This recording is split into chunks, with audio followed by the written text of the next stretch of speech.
नमस्कार, मैं हवजाज शेखर आजाद और आप देख रहे हैं नवभारत टाइम्स। ईरान ने इजरायल के खिलाफ बैलिस्टिक मिसाइलों से क्लस्टर बम दागना शुरू कर दिया है। ये बम इतने खतरनाक हैं कि एक्सपर्ट्स इस बात को मानने के लिए मजबूर हैं कि युद्ध लंबा खिंचा तो कहीं इजरायल का हाल गाजा जैसा ना हो जाए। बेंजामिन नेतन्याहू की सेना ने भले ही ईरान में विनाशक तबाही मचाई हो, लेकिन पिछले 7-8 दिनों की लड़ाई देखने से यही पता चलता है कि यहूदी देश ने जितने हल्के में ईरान को लिया था उतना हल्का ईरान है नहीं।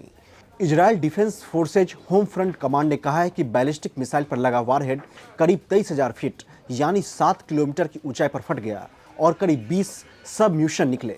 द टाइम्स ऑफ इजराइल के इमैनुएल फेवियल ने एक्स पर पोस्ट करते हुए इसके भयानक अंजाम के बारे में दुनिया को जानकारी दी है। बैलिस्टिक मिसाइलों में लगे ये सबम्यूशन, जिनमें प्रत्येक में करीब 5.5 पाउंड यानी 2.5 किलोग्राम विस्फोटक थे, वो करीब 16 किलोमीटर व्यास के क्षेत्र में गिरे।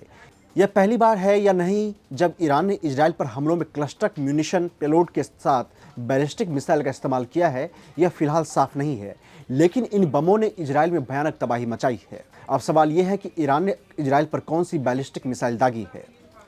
ईरान ने नए हमले में कौन सी बैलिस्टिक मिसाइल का इस्तेमाल किया है, फिलहाल इसका पता नहीं चल पाया है, लेकिन शक गहराता जा रहा है कि यह ईरान की खुर्रम-शर-4, जिसे खैबर भी कहा जाता है, उस नाम की मिसाइल हो सकती है।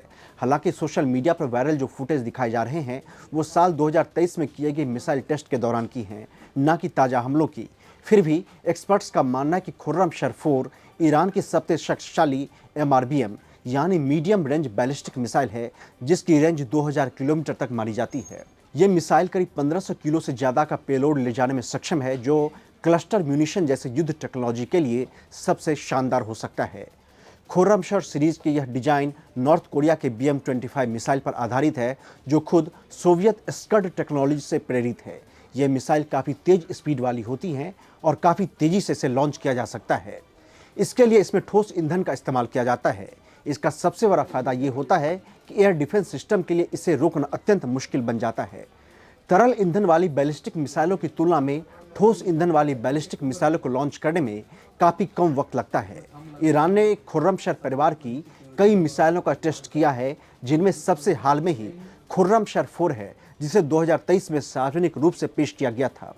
उस समय खुर्रम-शर-4 के बारे में कहा गया था कि इसकी मैक्सिमम सीमा अभी भी 2000 किलोमीटर के आसपास है, लेकिन अब संभावना जताई गई है कि इसका रेंज इससे भी कहीं ज़्यादा हो सकती है। अब हम आपको बताते हैं कि ईरान कौन कौन सी मिसाइलों के जरिए क्लस्टर बम गिरा सकता है। ईरान के पास पहले से ही साहब-3 सीरीज की कई MRBM मिसाइलें हैं, जो क्लस्टर वारहेड ले जाने में सक्षम मानी जाती हैं।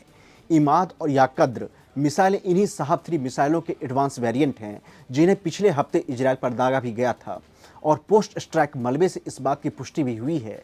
ये मिसाइलें मीडियम रेंज में मार कर सकती हैं और इनकी सटीकता सीमित मानी जाती है। ऐसे में अगर क्लस्टर म्यूनिशन ऐसी मिसाइलों में लगाई जाती हैं तो ऐसी मिसाइलें काफ़ी ज़्यादा खतरनाक बन जाती है, क्योंकि इनकी सटीकता का रेंज 1.5 किलोमीटर के दायरे में होता है, यानी एक ही मिसाइल कई लक्ष्यों को एक साथ निशाना बना सकती है। द वार जोन की रिपोर्ट में FDD यानी foundation for defence of democracies के वरिष्ठ विश्लेषक वेनहम बिन तालेबू ने कहा है कि मिसाइल की बॉडी कम मायने रखती है, असली फर्क उसका वारहेड लाता है। क्लस्टर म्यूनिशन का मतलब होता है एक ही वारहेड में दर्जनों छोटे छोटे विस्फोटक लगाकर हमला करना, जो एक बड़े इलाके में गिरकर तबाही मचा सकते हैं। ये हथियार सिस्टम खास तौर से घनी आबादी वाले क्षेत्रों में बेहद घातक साबित हो सकती हैं। इतना ही नहीं, अगर कोई डिफेंस सिस्टम मिसाइल को इंटरसेप्ट करने से चूक जाए तो वारहेड हवा में फट जाए तो इसका प्रभाव कई गुना तक बढ़ सकता है। ईरान के ताज़ा हमले में यही देखने को मिला है। वारहेड 7 किलोमीटर ऊंचाई पर फट गए, जिससे 16 किलोमीटर से ज़्यादा के दायरे में विस्फोटक फैल गए और भयानक तबाही का मंजर देखने को मिला। इसके अलावा अगर क्लस्टर म्यूनिशन मिसाइल को दूसरी यूनिटरी वारहेड वाली मिसाइलों के साथ मिलाकर एक सैल्वो में छोड़ा जाए तो यह डिफेंस सिस्टम के लिए डुकाई जैसा काम करता है और एयर डिफेंस सिस्टम के लिए इसे इंटरसेप्ट करना करीब करीब नामुमकिन हो जाता है। इजरायल पर हुए हमले में यही देखने को मिला है। ईरान की इमाद और गदर जैसी मिसाइलें साल 2010 के दशक में सेवा में आई थी और इन दोनों की रेंज करीब 1700 से 1800 किलोमीटर तक दूर लक्ष्यों पर हमला करने के लिए बनाया गया है। ईरान ने गदर मिसाइल का एक एक्सटेंडेड वेरिएंट भी विकसित किया है, जिसके बारे में कहा जाता है कि इसकी मैक्सिमम पहुंच 2000 किलोमीटर के करीब है या फिर उससे ज़्यादा है। इसके अलावा इमाद और गदर दोनों ही मिसाइलें पैतरेबाजी में माहिर मानी जाती हैं और इजराइल के लिए सबसे बड़ा सिरदर्द साबित हो रहा है। ऐसे में अगर ईरान के supreme leader Ayatollah Ali Khamenei ने इजराइल को बर्बाद करने की धमकी दी थी, तो अब पता चल सकता है कि ईरान की तरकश में कौन कौन सी मिसाइलें हैं और इजराइल में आने वाले दिनों में कितनी तबाही मचने वाली है। ईरान ने इस हमले में सज्जिल, हद कासेम, खैबर शेकेन और फतह 1 जैसी अन्य अत्याधुनिक मिसाइलों का इस्तेमाल का दावा किया है। ये सभी सॉलिड इंजन पर आधारित मिसाइलें हैं जिन्हें हाई स्पीड और टर्मिनल फेज में पैंतरेबाजी के लिए डिजाइन किया गया है। फतह 1 को ईरान हाइपरसोनिक स्पीड वाली मिसाइल कहता है, लेकिन एक्सपर्ट्स का मानना है कि यह एक MARV यानी मैनुअल री एंट्री व्हीकल है, ना कि पारंपरिक हाइपरसोनिक ग्लाइड व्हीकल। ईरान के हालिया मिसाइल हमलों में देखा गया है कि वो मिसाइल सेल्वो का इस्तेमाल कर रहा है।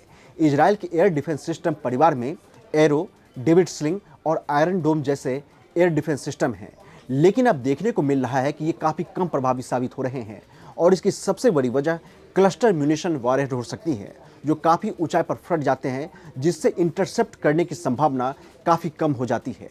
इसके अलावा ईरान ने कई प्रकार की मिसाइलें एक साथ छोड़कर इजरायली डिफेंस सिस्टम को कंफ्यूज करने की रणनीति पर काम किया है, जिससे इजराइल में घातक असर देखने को मिल रहा है। ईरानी क्लस्टर बमों के खिलाफ इजराइल की प्रतिक्रिया और भी ज़्यादा खतरनाक हो सकती है, जिस पर हमारी नज़र बनी रहेगी। नमस्कार, जय हिंद।